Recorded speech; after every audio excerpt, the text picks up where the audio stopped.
En la madrugada del 20 de enero de 1943, en las colinas rocosas al este de Kasserine Pass en Túnez, las tropas alemanas del Afrika Korps estaban atentas a las siluetas de los primeros tanques Sherman en 4-1 que avanzaban lentamente por el terreno irregular, iluminados por la luz dorada del amanecer africano. El Obergefreiter Wilhelm Hauser, de 26 años, había estado al servicio del regimiento Panzer 8 del Afrika Korps durante 18 meses desde que llegó a Libia en julio de 1941, desempeñándose como operador de radio en un Panzer IV modelo F, proveniente de una familia de ingenieros en Württemberg. Había estudiado comunicaciones en la Escuela Técnica de Stuttgart antes de cumplir con el servicio militar obligatorio. Su radio Fu-5, con el número de serie 1234, había funcionado a la perfección durante las campañas en el desierto occidental, asegurando una comunicación confiable hasta 8 kilómetros en terreno abierto. Esa mañana, había tomado un café de imitación con pan oscuro y mermelada de ciruela, mientras revisaba las frecuencias asignadas para proteger el paso. Se sentía seguro tras 18 meses de triunfos contra los tanques británicos Matilda y Grant, cuyas comunicaciones habían resultado ser lentas y susceptibles a interferencias. El calor del desierto ya empezaba a elevarse desde las piedras, anunciando otro día de 45 grados centígrados, que pondría a prueba tanto a los hombres como a las máquinas en el enfrentamiento que se avecinaba. Los americanos nos traen radios de aficionados, había comentado Hauser a su comandante de tanque esa mañana, mientras observaban cómo los Sherman se acercaban en formación dispersa. Mira esas antenas ridículas que sobresalen como cañas de pescar.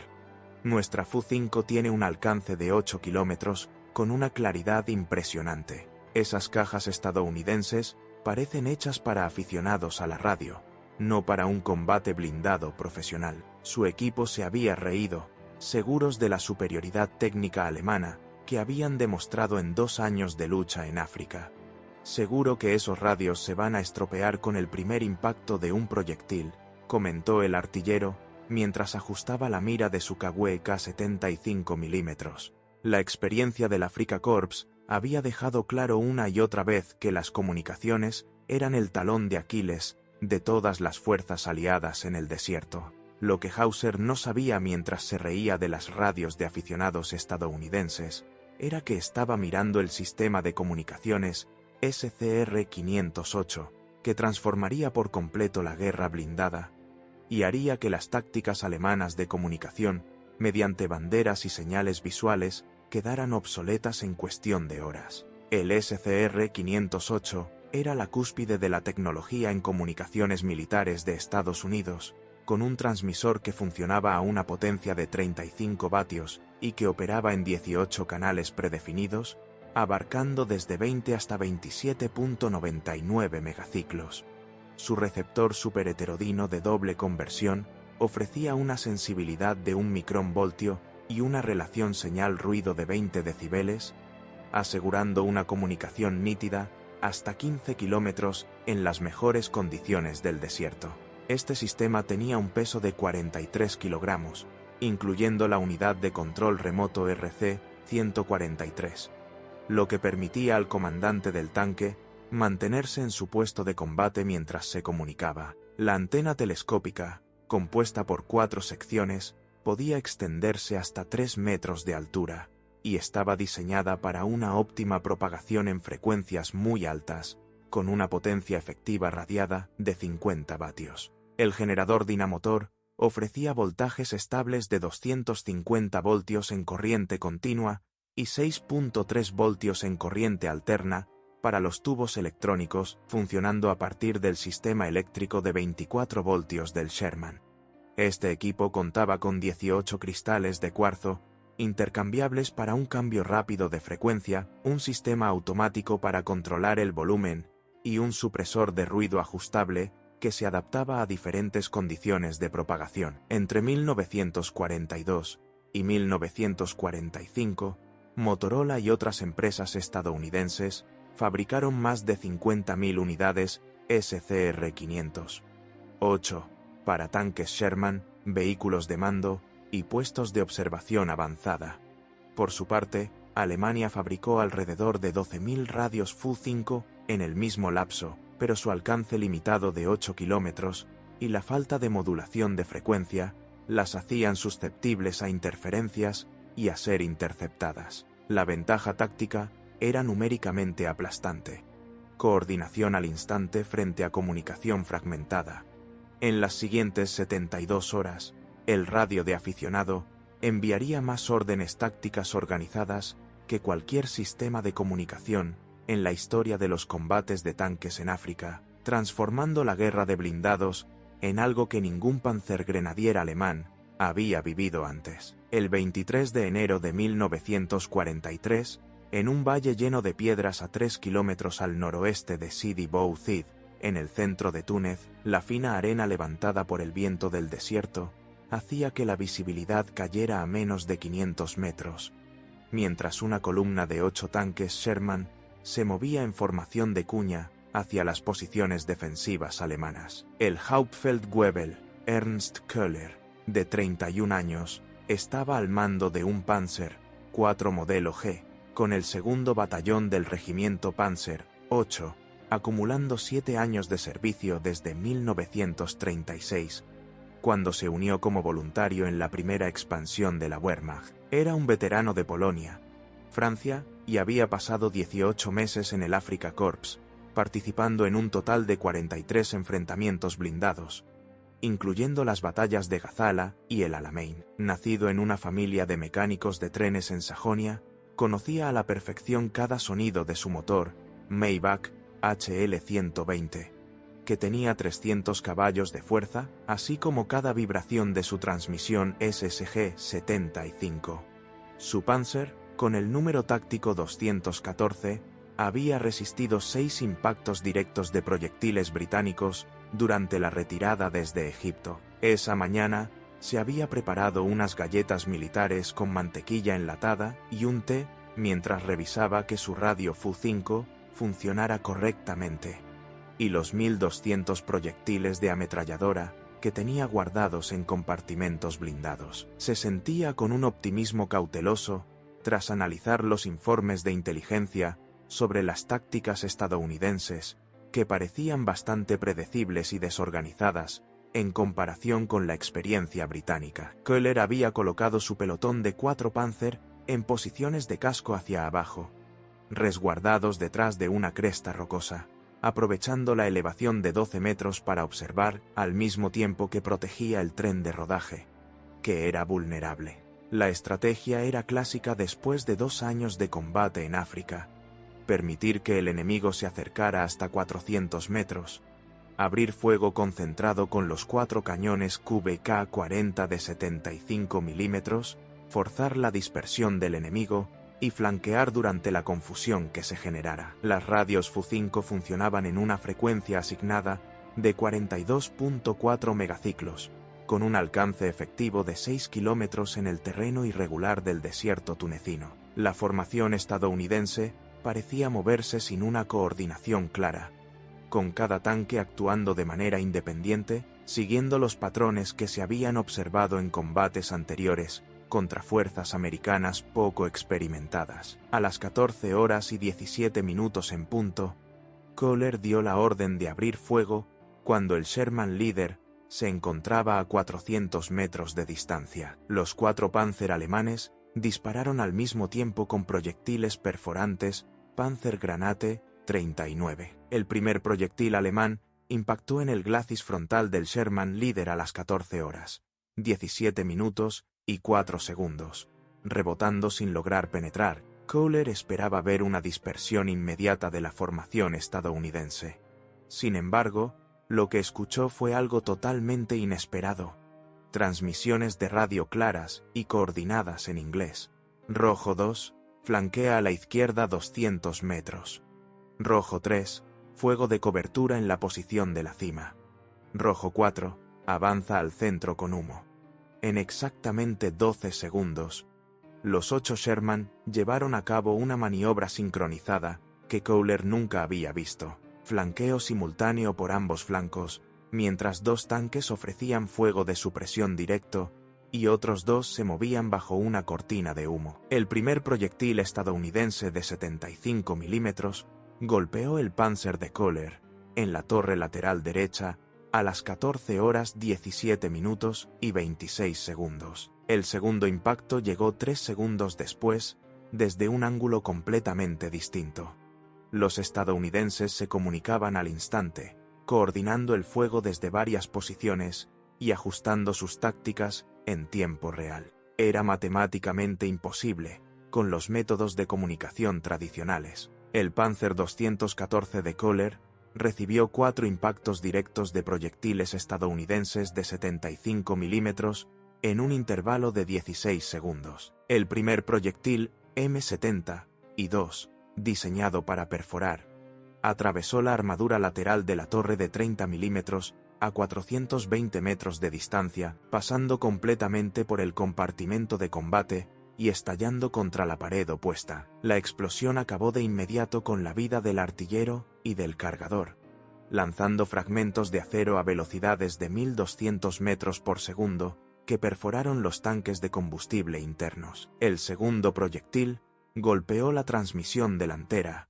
destruyendo por completo el diferencial y rompiendo la caja de cambios SSG-70 y 5 en 17 partes. La presión del aceite hidráulico cayó de 25 kilogramos por centímetro cuadrado a cero en 4.2 segundos, dejando el vehículo inmovilizado de forma permanente. El tercer proyectil atravesó el compartimento del motor, perforando el bloque del Maybach HL-120 y cortando las líneas de combustible principales. La temperatura del refrigerante se disparó de 80 grados centígrados a 240 grados en solo 8 segundos, provocando un incendio interno. El cuarto impacto destrozó la antena de la radio Fu-5 y dañó el generador eléctrico, interrumpiendo por completo las comunicaciones con los otros 3 Panzer de su pelotón, que estaban combatiendo de manera aislada y sin coordinación. Köhler dio la orden de evacuar el vehículo tras 18 segundos de intenso fuego americano. De su tripulación de 5 hombres, 2 habían muerto. Uno estaba gravemente herido con quemaduras de segundo grado en el 60% de su cuerpo, y 2 estaban ilesos, incluyendo a él. En su informe de esa noche, anotó: los americanos coordinan el fuego de varios tanques como si fueran una sola arma. Sus comunicaciones les permiten realizar maniobras simultáneas que son imposibles con nuestros métodos actuales. El 2 de febrero de 1943, en las dunas de arena a 15 kilómetros al sur de Fight Pass, en el desierto de Túnez, el termómetro marcaba 47 grados centígrados al mediodía. En ese momento, una compañía de 12 tanques Sherman en 4-1 se movía en formación escalonada hacia las posiciones del grupo de combate Reymann. El teniente Hans Dietrich, de 24 años, estaba al mando de un pelotón de 3 Panzer IV modelo G, formando parte del primer batallón del regimiento Panzer X, con 3 años de experiencia desde que se graduó de la Academia de Oficiales Panzer en Winsdorf, en marzo de 1940. Hijo de un oficial de artillería prusiano, que falleció en Verdún durante la Primera Guerra Mundial, había heredado la tradición militar de su familia y un buen sentido táctico para el combate con vehículos blindados. Su tanque número 307 había sido modificado con una armadura extra, Schürzen, de 5 milímetros en los laterales, para protegerse de los proyectiles perforantes británicos. Durante 15 meses en África, había desarrollado estrategias de combate en el desierto, utilizando las dunas como refugio y el espejismo del calor para despistar al enemigo. Esa mañana, había desayunado conservas de carne con pan duro mientras revisaba mapas topográficos de la zona de Faid, marcando posiciones de tiro con campos de fuego despejados hasta 1000 metros. Se sentía seguro con sus tácticas comprobadas contra los tanques británicos, especialmente la técnica de dispara y muévete, que había perfeccionado durante la campaña de Gazala. Dietrich había colocado sus 3 tanques en una formación triangular detrás de una duna de arena que medía 8 metros de altura, creando un área de fuego letal de 600 metros de ancho. Las ametralladoras MG-34 estaban listas con munición diseñada para perforar, ideal para enfrentamientos con infantería, mientras que los cañones KUGA-40 llevaban una combinación de proyectiles perforantes, Panzergranate, y explosivos, Sprenggranate. Las radios Fu-5 de los 3 vehículos funcionaban en frecuencias escalonadas cada 200 kilociclos para evitar interferencias, pero necesitaban confirmación visual para una mejor coordinación táctica, ya que la propagación de las señales era irregular por el calor del desierto. La doctrina alemana hacía hincapié en la importancia de un fuego preciso y controlado por cada comandante de tanque, confiando en un entrenamiento superior y en la experiencia de combate para superar las ventajas numéricas del enemigo. A la 1:42 p.m, Dietrich logró identificar la formación estadounidense, que se movía en línea extendida a 1.200 metros de distancia. Los 12 tanques Sherman se desplazaban de manera impecable, manteniendo una separación de 100 metros entre ellos, mientras avanzaban a una velocidad constante de 15 km por hora. Dietrich dio la orden de abrir fuego a 800 metros, con su primer proyectil Panzergranate 39, que impactó en el glacis del Sherman Leader, aunque no logró penetrar. En ese instante, escuchó transmisiones americanas nítidas. Contacto al frente. Posición enemiga en 090, a 800 metros. Todas las unidades rojas, ejecuten la formación Charlie. En exactamente 8 segundos, los 12 Sherman llevaron a cabo una maniobra complicada. 4 tanques continuaron avanzando de frente, 4 flanquearon por la izquierda y otros 4 por la derecha, todos coordinados a través de la radio SCR-508. Dietrich miró con pavor cómo los estadounidenses transmitían distancias exactas, ajustes de tiro y cambios tácticos al instante. Red 6, objetivo en el flanco izquierdo del Panzer, distancia 750. Fuego para efecto. 3 Sherman abrieron fuego al mismo tiempo contra su Panzer número 300. 7 desde 3 posiciones distintas. Era una coordinación imposible sin un sistema de comunicación avanzado.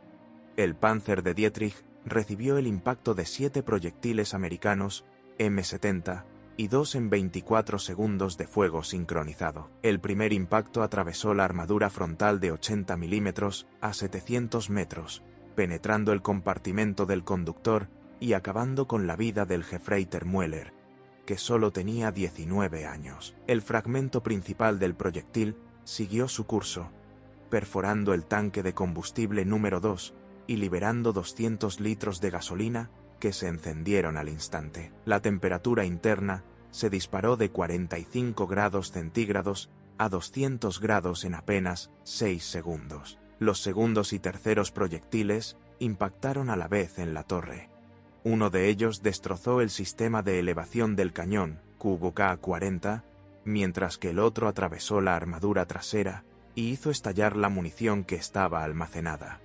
23 proyectiles de 75 milímetros estallaron en cadena, creando una presión interna de 40 atmósferas que hizo volar las escotillas superiores y lanzó la torre completa 4 metros hacia atrás. Los impactos cuarto, quinto, sexto y séptimo fueron destruyendo de manera sistemática el tren de rodaje, cortaron las cadenas, perforaron el motor Maybach y eliminaron la antena de radio. Dietrich sufrió una fractura en el cráneo debido a la onda expansiva, una perforación en el tímpano derecho y quemaduras de primer grado en las manos y la cara por los gases extremadamente calientes. Dietrich fue evacuado inconsciente tras la aniquilación total de su pelotón en 3 minutos y 40 segundos. Los 3 Panzer fueron considerados pérdidas totales, con 6 tripulantes fallecidos y 9 heridos de un total de 15 hombres.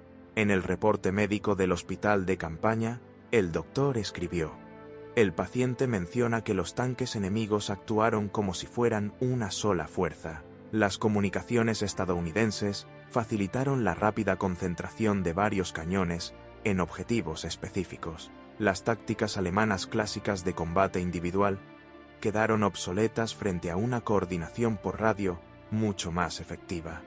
El 18 de marzo de 1943, en el terreno pedregoso, al oeste de El Guetar, en las montañas del Atlas tunecino, La lluvia de la noche había transformado los wadis secos en arroyos engañosos, mientras una unidad de combate estadounidense, con 16 tanques, Sherman en 4A1, se dirigía a través del paso montañoso hacia las posiciones defensivas del regimiento Panzer 54. El Hauptmann, Friedrich Weber, de 29 años, estaba al mando de la segunda compañía del primer batallón del regimiento Panzer 54. Contaba con 8 años de experiencia desde que fue comisionado como lieutenant en 1935, tras finalizar sus estudios en la Academia Militar de Dresde. Era un veterano de las campañas en Polonia, Francia, y había pasado 20 meses en el Afrika Korps, donde había liderado tanques en un total de 47 enfrentamientos, incluyendo las cruciales batallas de Kasserine y Sidi Bou Zid. Hijo de un coronel de artillería de Baviera, había aprendido sobre táctica blindada con los grandes referentes de la doctrina Panzer, como Guderian y Rommel.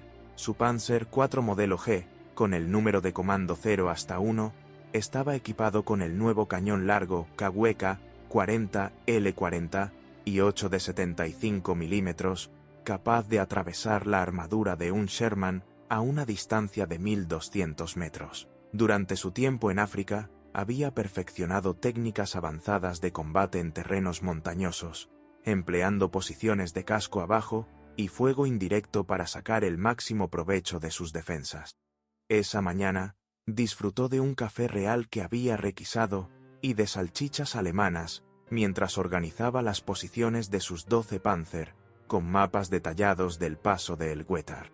Se sentía extremadamente seguro, tras haber logrado 2 victorias recientes contra formaciones blindadas americanas poco experimentadas, que habían mostrado tácticas predecibles y fallos en sus comunicaciones. Weber había dispuesto sus 12 Panzer en 3 posiciones escalonadas, aprovechando el terreno montañoso. 4 tanques en la cresta más alta con campos de tiro de hasta 1500 metros, 4 en el flanco izquierdo para realizar fuego cruzado, y 4 en reserva móvil listos para un contraataque. Las radios Fu-5 funcionaban en una red de frecuencias sincronizadas con el centro de mando del batallón, lo que permitía una coordinación táctica hasta el nivel de regimiento. La ubicación era matemáticamente ideal. Fuego convergente desde 3 ángulos. Un terreno que facilitaba el avance del enemigo y comunicaciones establecidas con la artillería de apoyo. Los estadounidenses tendrían que avanzar por el único paso disponible, dirigiéndose directamente hacia sus cañones, repitiendo los errores tácticos que se habían visto en combates anteriores, donde mostraron una coordinación deficiente y una tendencia al pánico bajo fuego concentrado. A las 10:15 en punto, Weber vio cómo la formación estadounidense entraba al paso a 2000 metros de distancia. Los 16 Sherman se movían en una formación compleja que nunca había presenciado. 4 tanques en la punta, 8 en formación de rombo detrás, y 4 en la retaguardia como reserva móvil. Weber dio la orden de abrir fuego a 1000 metros cuando los Sherman líderes llegaron a la zona letal. El primer proyectil Panzergranate 40 dio en el blanco del glacis frontal del Sherman líder, pero de inmediato escuchó las transmisiones de los americanos, que estaban coordinadas. Contacto al frente. Posiciones enemigas en múltiples direcciones. Elementos rojos, ejecuten la maniobra Able 7. Elementos blancos, fuego de supresión en las posiciones de la cresta. Elementos azules, movimiento de flanqueo a través del Wadi Charlie. En tan solo 15 segundos, los 16 Sherman llevaron a cabo una maniobra táctica que Weber consideró imposible sin una comunicación efectiva. 8 tanques proporcionaron fuego de supresión de manera coordinada, mientras que los otros 8 flanquearon por 2 wadis que Weber había pensado que eran intransitables para los vehículos blindados. Las comunicaciones SCR-508 permitían una coordinación instantánea entre varios elementos, cambio de frecuencias para evitar interferencias y transmisión simultánea de órdenes complejas. Weber observó con creciente angustia cómo su situación ideal era sistemáticamente desmantelada por una coordinación americana superior. La segunda compañía de Weber sufrió una destrucción metódica a causa del fuego coordinado de 16 Sherman en apenas 12 minutos de combate. 8 Panzer alemanes fueron completamente destruidos. 3 quedaron dañados de tal manera que no podían seguir en la lucha, y solo uno logró retirarse. El Panzer de Weber recibió 5 impactos directos. El primer proyectil M72 penetró la armadura lateral de 40 milímetros, acabando con la vida del artillero Feldwebel Krüger y arruinando el mecanismo de elevación del cañón principal. El segundo impacto atravesó el compartimento del motor, perforando el radiador y cortando las líneas de aceite hidráulico que hacían funcionar la transmisión Afon SSG-75. La presión de aceite cayó de 30 kilogramos por centímetro cuadrado a cero en solo 3 segundos, dejando el vehículo completamente inmovilizado. El tercer proyectil estalló contra la parte superior de la armadura frontal, lanzando esquirlos que atravesaron los tanques de combustible internos y provocaron un incendio en el área de combate. El cuarto impacto arrasó con la antena de radio Fu-5 y dañó el generador eléctrico, interrumpiendo las comunicaciones con el resto de su unidad. El quinto proyectil atravesó la torre trasera, haciendo detonar 17 proyectiles de 75 milímetros que causaron una explosión secundaria equivalente a 40 kilogramos de TNT. Geber sufrió una conmoción cerebral grave, fracturas en las costillas y pérdida auditiva permanente en el oído izquierdo debido a la sobrepresión. Fue evacuado tras perder 11 de los 12 tanques de su unidad durante el enfrentamiento más devastador de su trayectoria militar. De un total de 60 tripulantes, 23 habían fallecido, 21 resultaron heridos y 16 salieron ilesos. En su reporte final dirigido al mando del Afrika Korps, escribió: "Las comunicaciones estadounidenses, SCR-508, han cambiado por completo la guerra de tanques. Observé una coordinación táctica inmediata entre 16 vehículos blindados que operaban como si fueran una sola unidad. Nuestras tácticas clásicas de posiciones defensivas fijas ya no sirven contra enemigos que pueden coordinarse en tiempo real. Sugiero una revisión total de la doctrina Panzer para hacer frente a la superioridad estadounidense en comunicaciones.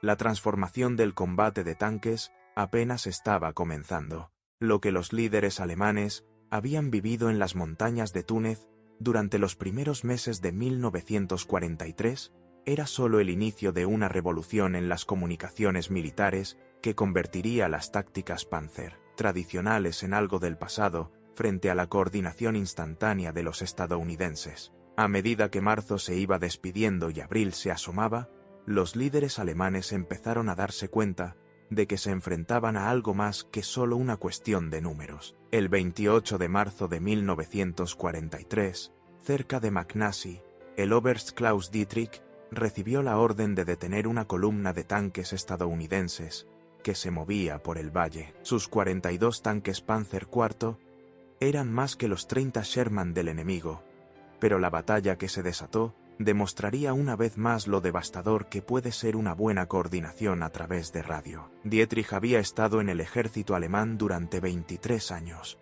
comenzando su carrera como teniente en 1920. Nacido en Berlín en 1898, había visto cómo el ejército prusiano se transformaba en la moderna Wehrmacht. Durante la campaña en Polonia, había liderado un batallón de Panzer III, destacándose en la batalla de Bethura, donde sus tácticas de flanqueo habían aniquilado a 2 regimientos de caballería. En Francia, su regimiento había estado involucrado en el avance hacia Sedan, donde aprendió lo crucial que son las comunicaciones rápidas.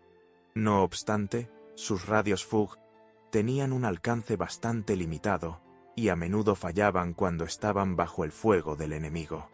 Después de la Operación Barbarroja, logró ascender a Oberst, tras haber liderado el segundo batallón del 10º Regimiento Panzer durante el asedio de Leningrado. En ese lugar, adquirió un entendimiento profundo sobre la guerra de tanques, pero también vivió las dificultades de trabajar con comunicaciones ineficaces en el extenso frente oriental. Su estrategia era bastante clara: dividir sus fuerzas en 3 grupos de 14 tanques cada uno, con el grupo principal lanzando un ataque frontal mientras que los flancos realizaban maniobras envolventes desde el norte y el sur. Los grupos de flanqueo debían avanzar 5 kilómetros por cada lado antes de girar hacia el centro, formando así una clásica tenaza. Dietrich estableció su centro de operaciones en una colina situada a 2 kilómetros del frente de combate, desde donde podía seguir de cerca el desarrollo de los acontecimientos. A las 8:30 de la mañana se enviaron sus órdenes por radio, y cada líder de grupo confirmó que había entendido lo que se había indicado. El terreno parecía propicio, un valle amplio de 3 kilómetros de ancho, con colinas bajas a los lados, ideal para el movimiento coordinado de vehículos blindados. A las 9:15, cuando los Sherman aparecieron en el extremo este del valle, Dietrich dio la orden de comenzar el ataque. Sus Panzer IV del grupo central abrieron fuego desde 2000 metros, apuntando con sus cañones de 75 milímetros a los flancos más débiles de los tanques estadounidenses. Los primeros proyectiles impactaron en el suelo rocoso, levantando nubes de tierra y humo. Los Sherman respondieron de inmediato, pero no de la manera que Dietrich había anticipado. En vez de establecer una línea defensiva o intentar retirarse, empezaron a moverse en patrones que parecían desordenados. Algunos se dirigieron hacia el norte, otros hacia el sur, y varios avanzaron directamente hacia los tanques alemanes. Durante los siguientes 8 minutos, Dietrich observó con creciente preocupación cómo cada Sherman parecía tener claro dónde estaban sus flancos. Cuando sus tanques del norte aparecieron en la cima, ya había 12 Sherman esperándolos en una posición lista para atacar. Al mismo tiempo, cuando su grupo del sur salió de un wadi, se encontraron con 6 Sherman perfectamente colocados para disparar a sus lados vulnerables. Los estadounidenses no estaban reaccionando a sus movimientos, los estaban anticipando de una manera increíble. El fuego coordinado de los estadounidenses comenzó a las 9:23. 18 Sherman abrieron fuego al mismo tiempo contra el grupo norte de Dietrich. Sus proyectiles de 75 milímetros atravesando el blindaje lateral de los Panzer IV. En menos de un minuto, 8 tanques alemanes ardían en llamas. El grupo del sur no tuvo mejor suerte, ya que 15 Sherman realizaron un giro sincronizado de 90 grados y abrieron fuego en una ráfaga. Los comandantes de los Panzer, acostumbrados a enfrentamientos uno a uno entre tanques, se vieron atrapados bajo un fuego intenso proveniente de varias direcciones. Las radios alemanas estallaban con gritos de desesperación y peticiones de ayuda, pero cada vez que Dietrich intentaba organizar una respuesta, los Sherman ya se habían movido a otro lugar. A las 9:42, había perdido 26 tanques. Los que lograron sobrevivir intentaron retirarse, pero incluso su escape fue bloqueado por Sherman que parecían anticipar sus rutas de huida antes de que las eligieran. La destrucción fue total. De los 42 Panzer IV de Dietrich, 31 fueron destruidos o abandonados. 168 miembros de la tripulación alemana perdieron la vida o resultaron heridos, entre ellos 5 veteranos comandantes de compañía cuya experiencia era insustituible. Por su parte, los estadounidenses sufrieron la pérdida de 4 tanques Sherman y 11 soldados. Dietrich, quien fue alcanzado por esquirlas cuando su puesto de mando fue atacado por cazabombarderos P-40, que aparecieron de manera sospechosamente precisa, fue trasladado a un hospital de campaña en Gabes. En su informe al Afrika Korps, mencionó una coordinación enemiga de carácter sobrenatural y sugirió evitar enfrentamientos directos hasta tener una mejor comprensión de las capacidades estadounidenses.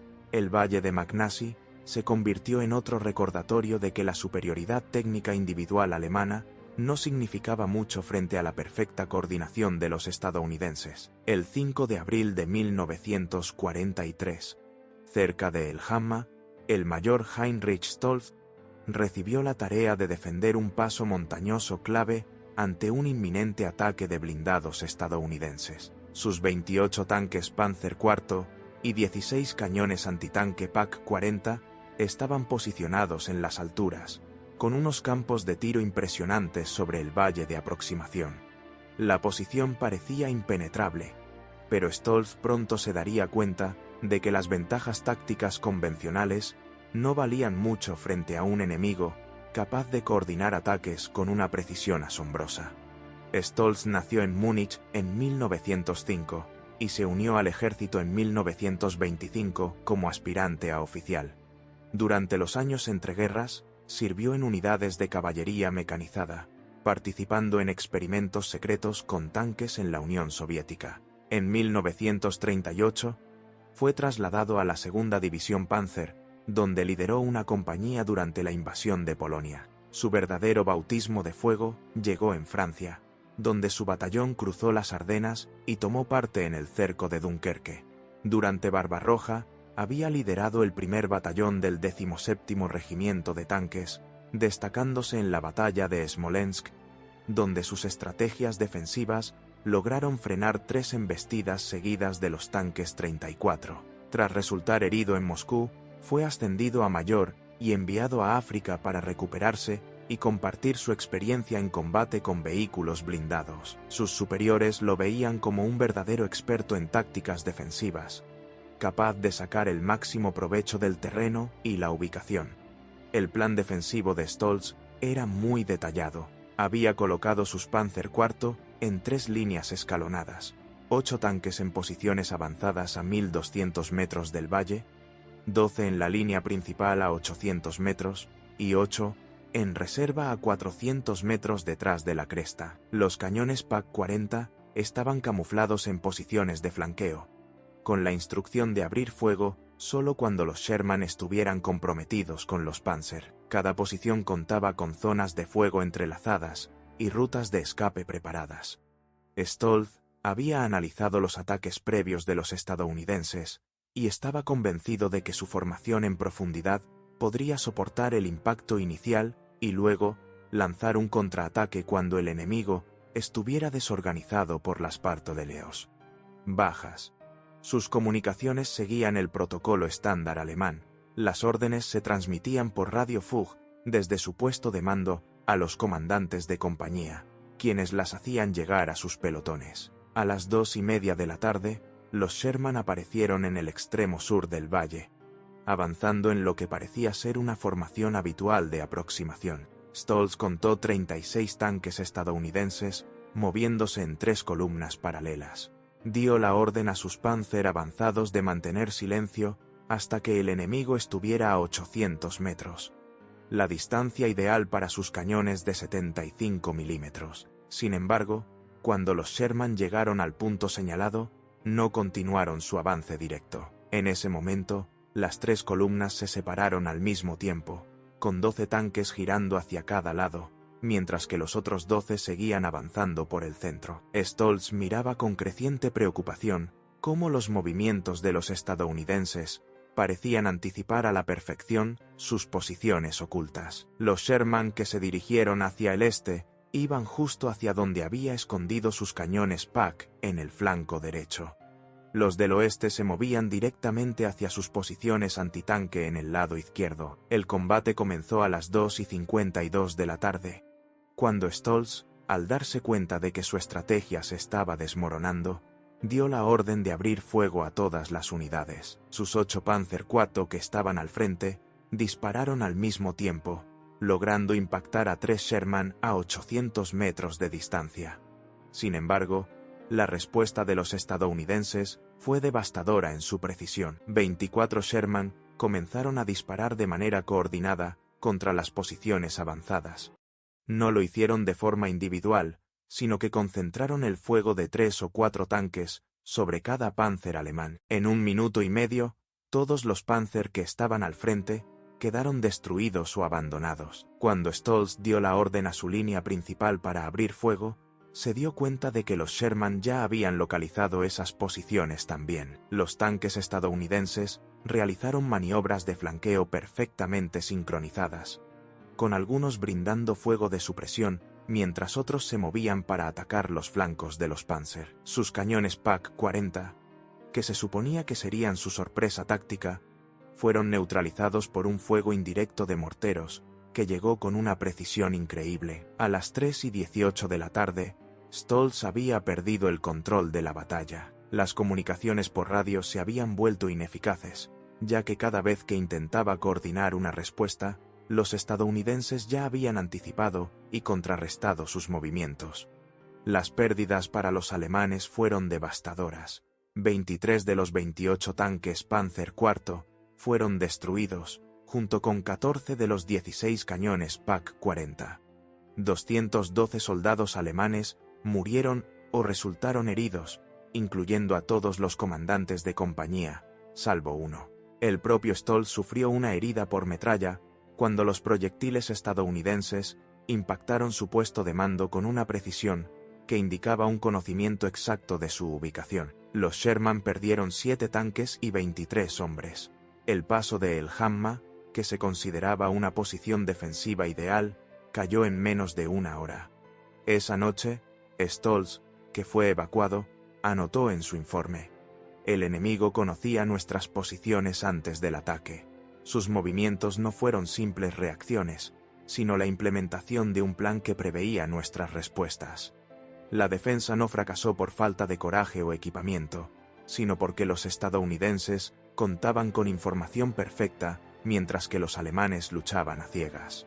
El 22 de abril de 1943, en las colinas al oeste de Enfidaville, el Hauptmann Georg Brenner estaba al mando de los últimos 18 Panzer IV operativos de su batallón, cuando recibió la orden de llevar a cabo un ataque desesperado contra posiciones estadounidenses bien fortificadas. Era una misión suicida disfrazada de operación táctica, pero Brenner y su equipo la llevarían a cabo con la disciplina profesional que siempre había caracterizado a la Wehrmacht, incluso al enfrentarse a un enemigo que parecía anticipar sus movimientos. Brenner había comenzado la guerra como Leutnant en 1939, habiendo terminado la Academia Militar de Dresde con honores en táctica blindada. Nacido en Hamburgo en 1914, creció en los convulsos años de la República de Weimar y se unió al ejército más por un sentido del deber hacia su país que por fervor político. Durante la campaña en Polonia, lideró un pelotón de Panzer II, destacándose en la batalla de Mokra, donde sus tácticas agresivas fueron clave para romper las líneas de la caballería polaca. En Francia, ascendió a Oberleutnant tras llevar a cabo un exitoso ataque nocturno contra posiciones francesas cerca de Sedan. Su verdadero desafío llegó con la Operación Barbarroja, donde estuvo al mando de una compañía del 8º Regimiento Panzer en el Grupo de Ejércitos Centro. Participó en la Batalla de Minsk, el cerco de Smolensk y el avance hacia Moscú, donde aprendió las duras lecciones del combate contra los tanques 34, que eran superiores. Ascendido a Hauptmann tras resultar herido en diciembre de 1941, fue enviado a África en febrero de 1943 para reforzar el Afrika Korps con su experiencia en combate de tanques. La ofensiva de Brenner formaba parte de un último intento alemán por romper las líneas estadounidenses antes de que la situación en Túnez se volviera insostenible. Su objetivo era una posición fortificada estadounidense en la colina 212, donde una compañía de tanques Sherman, respaldada por infantería y artillería, controlaba una intersección de carreteras clave. Brenner decidió dividir sus 18 Panzer IV en 2 grupos. 12 tanques atacarían de frente para desviar la atención del enemigo, mientras que 6 llevarían a cabo un movimiento de flanqueo por el sur. El ataque estaba previsto para las 16:30, coordinado con el fuego de artillería de los últimos obuses alemanes que aún estaban en funcionamiento. Brenner era consciente de que sus opciones eran escasas, pero confiaba en que la sorpresa y la agresividad pudieran equilibrar la desventaja numérica. Esa mañana, habían revisado sus radios FUG, y las comunicaciones con el cuartel general estaban funcionando a la perfección. A las 16:28, la artillería alemana comenzó a disparar contra la colina 212. 18 obuses de 105 milímetros bombardearon durante 4 minutos, levantando nubes de humo y tierra que debían camuflar el avance inicial de los Panzer. Brenner dio la orden de ataque, y sus 12 tanques principales salieron de sus posiciones ocultas, avanzando a toda velocidad hacia la base de la colina. Al mismo tiempo, su grupo de flanqueo inició su movimiento hacia el sur, manteniéndose a cubierto detrás de una cresta baja. Durante los primeros 3 minutos, Todo transcurrió según lo planeado. Los Sherman en la colina parecían atónitos ante la fuerza del bombardeo, y no reaccionaron de inmediato al avance de los alemanes. Sin embargo, a las 16:35, cuando los Panzers se encontraban a 1000 metros de la base de la colina, la situación dio un giro radical. Los Sherman no solo comenzaron a disparar, sino que lo hicieron con una coordinación que indicaba que ya conocían el plan alemán. Para colmo, cuando el grupo de flanqueo de Brenner apareció por el sur, se topó con 8 Sherman listos para emboscarles en posiciones estratégicas. Los estadounidenses no estaban respondiendo al ataque. Lo habían previsto por completo. El fuego coordinado de los estadounidenses desmanteló el ataque en menos de 8 minutos. Los 12 Panzer IV del grupo principal fueron sometidos a un intenso fuego de 16 Sherman, que dispararon en salvas coordinadas de 4 tanques por cada objetivo. Los proyectiles de 75 milímetros atravesaron el blindaje frontal de los Panzer a 800 metros. Una proeza técnica asombrosa que se repetía con una precisión casi mecánica. El grupo de flanqueo de Brenner fue completamente aniquilado en una emboscada impecable. 8 Sherman, escondidos en posiciones con el casco hacia abajo, abrieron fuego al unísono cuando los 6 Panzer alemanes cruzaron una cresta, destruyendo todos los tanques en menos de 2 minutos. Brenner, al mando desde su Panzer IV en el centro del ataque principal, observó con horror cómo sus comunicaciones por radio captaban no solo las voces angustiadas de sus comandantes de pelotón, sino también transmisiones estadounidenses nítidas y tranquilas coordinando el fuego. Los estadounidenses hablaban en inglés, pero su coordinación era tan efectiva que parecía que cada comandante de Sherman sabía exactamente lo que estaban haciendo los demás. A las 16:43, el ataque había llegado a su fin. Brenner y 3 sobrevivientes lograron escapar en el único Panzer IV que seguía en funcionamiento, dejando atrás 17 tanques en llamas y 72 compañeros muertos o heridos. La aniquilación del batallón de Brenner significó, de hecho, el final de la capacidad ofensiva alemana en la zona de Enfidaville. 17 Panzer IV fueron destruidos o abandonados, lo que representó una pérdida de material que el Afrika Korps ya no podía reponer. 72 tripulantes experimentados, que habían sido entrenados durante años en Alemania, se convirtieron en bajas que no se podían reemplazar en un momento en que el Reich no podía permitirse perder a sus veteranos. Por su parte, los estadounidenses sufrieron la pérdida de 2 Sherman y 6 hombres. Brenner, que había recibido un impacto en la cabeza por metralla, fue evacuado a Túnez esa misma noche. Su informe final al mando del Afrika Korps fue breve, pero muy revelador. El enemigo conocía nuestro plan de ataque antes de que lo lleváramos a cabo. Sus movimientos defensivos estaban preparados, no eran reacciones. Sugiero que se eviten las acciones ofensivas hasta que se entienda bien la naturaleza de la ventaja en información. La colina 212 siguió bajo control estadounidense, y las líneas alemanas continuaron su inevitable desmoronamiento hacia el límite final de Túnez. Para abril de 1943, las cifras de producción mostraban la magnitud de la superioridad industrial de Estados Unidos. En 1942, Estados Unidos había fabricado 47.000 tanques Sherman, en comparación con 5.800 Panzer IV alemanes. La producción mensual estadounidense llegó a 4.000 tanques en marzo de 1943, mientras que Alemania se esforzaba por mantener 500 al mes. Cada tanque Sherman necesitaba 1.200 horas de trabajo industrial para ser terminado, pero Estados Unidos contaba con 16 millones de trabajadores en fábricas de armamento, frente a 8 millones en Alemania. Los conductores de tanques estadounidenses recibían 300 horas de formación antes de ser enviados al campo, de las cuales 50 eran específicamente para manejar operaciones de radio. En cambio, los alemanes habían reducido su entrenamiento a solo 120 horas en total. La fabricación de radios SCR-508 alcanzaba 1.200 unidades cada mes, y cada radio necesitaba apenas 18 horas de montaje por parte de técnicos especializados. Estados Unidos producía suficientes radios para equipar no solo cada tanque, sino también vehículos de mando, puestos de observación de artillería y unidades de infantería motorizada. Las tasas de pérdidas evidenciaban esta ventaja en tecnología y entrenamiento.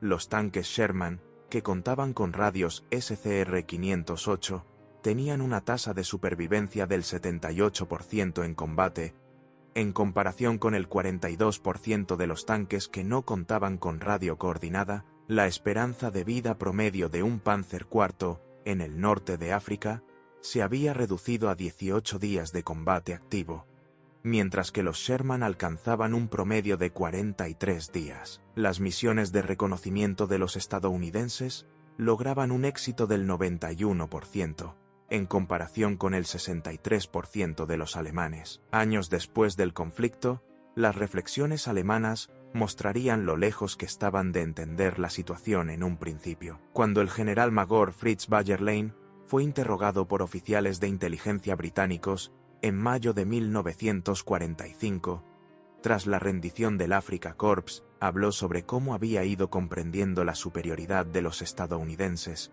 en el ámbito de las comunicaciones. Al principio, en enero de 1943, cerca de Sidi Bou Zid, creí que los estadounidenses solo tenían suerte, recordó Bayerlein. Sus tanques aparecían en los sitios adecuados en el momento justo. Pero yo pensaba que era gracias a un reconocimiento aéreo de primera, o quizás a espías árabes. Cuando nuestros Panzer IV lanzaban el ataque, los Sherman respondían de inmediato. Pero eso me parecía normal para tropas bien entrenadas. Su visión cambió drásticamente tras la batalla de El Guetar, el 23 de marzo. Logramos capturar un Sherman dañado y encontramos su radio SCR-508 en perfecto estado. Nuestros técnicos la examinaron y quedaron impresionados por su claridad y alcance. Podía transmitir conversaciones normales a 15 kilómetros sin interferencias, mientras que nuestras radios FUG apenas funcionaban a 5 kilómetros y a menudo se distorsionaban bajo el fuego enemigo. Pero lo más impactante fue cuando interrogamos a los tripulantes estadounidenses que habíamos capturado. Explicaron cómo cada jefe de tanque podía escuchar no solo a su propio grupo, sino a toda la compañía, y cómo los líderes de compañía se coordinaban con la artillería, la infantería y el apoyo aéreo utilizando la misma red de comunicación.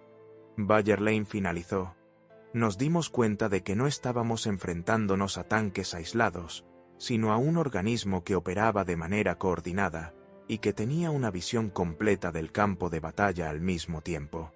Era como pelear contra un rival que tenía ojos en la nuca.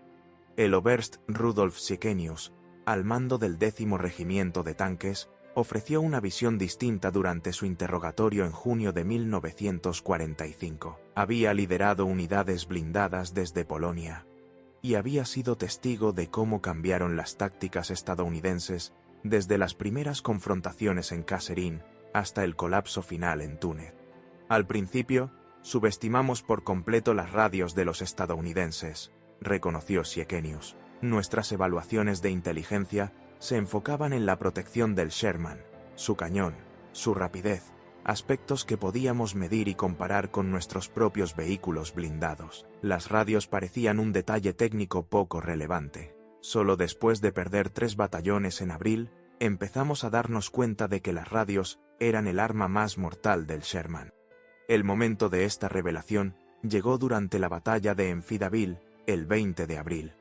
Estaba observando desde mi puesto de mando cuando una compañía de Sherman lanzó un ataque contra nuestras posiciones defensivas.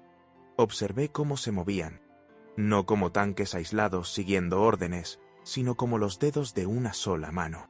Cuando uno localizaba un objetivo, otros 3 se giraban al instante para atacarlo. Si uno estaba en peligro, otros 2 se movían de inmediato para respaldarlo. Era una coordinación impecable, algo que no se podría haber logrado sin comunicaciones al instante. Siekenius pensó en las consecuencias más amplias. Nos dimos cuenta de que nos habíamos estado preparando para el conflicto anterior. Estábamos enfocados en tanques individuales con tripulaciones valientes, pero los estadounidenses habían inventado algo diferente. Tanques que operaban como un cerebro colectivo. Esta fue la auténtica revolución en la guerra de blindados. Y llegamos demasiado tarde para adaptarnos. La revolución en las comunicaciones que trajo el SCR-508 estableció principios que dominarían la guerra moderna. La habilidad de coordinar varias unidades en tiempo real se volvió más crucial que la superioridad técnica de cada una. Los alemanes habían creado tanques superiores en muchos aspectos, pero lucharon como gladiadores solitarios contra un ejército que actuaba como un solo organismo. La enseñanza clave iba más allá de la tecnología concreta. En la contienda industrial actual, la colaboración era más importante que la habilidad individual. La habilidad de convertir datos en acciones coordinadas se había convertido en el elemento crucial en la lucha con vehículos blindados. El SCR-508 no era solo un aparato de radio. Era el sistema nervioso de un nuevo tipo de guerra. Los estadounidenses no contaban con tanques extraordinarios, como había señalado con ironía un oficial alemán en enero. Solo tenían radios que funcionaban